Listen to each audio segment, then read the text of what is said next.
Hello, কী অবস্থা সবার? Mathematics 1 পরীক্ষার জন্য আরও একটি মডেল টেস্ট নিয়ে আসলাম। তো এখানে ক বিভাগ থেকে সংক্ষিপ্ত, সবাই জানো 10টা প্রশ্ন থাকে। এই হচ্ছে 10টা প্রশ্ন।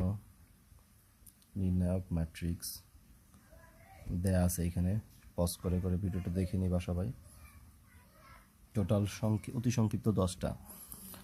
তো এগুলো প্র্যাকটিস করে যাবা। আর আমার ইউটিউব চ্যানেলে যেই সাজেশন দেওয়া আছে এবং যেই ম্যাথমেটিক্স 1-এর অঙ্কগুলো করে দেওয়া আছে ওইগুলোও দেখে যাবো, ওইখান থেকে অনেক অঙ্ক ইম্পর্টেন্ট।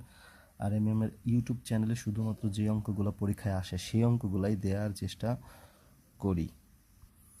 এই জন্য যারা ইউটিউব চ্যানেলে আমার প্লে লিস্টে যে ম্যাথমেটিক্স 1, ম্যাথমেটিক্স 2, ম্যাথমেটিক্স 3 সাজেশন টাইপের কিছু অঙ্ক করে দেওয়া আছে, সলভ করে দেওয়া আছে, সেগুলো দেখে নিবা। আর এই হচ্ছে টোটাল 10টা অতি সংক্ষিপ্ত। এরপরে আসি সংক্ষিপ্ত। 1 নম্বর প্রশ্নটা খুবই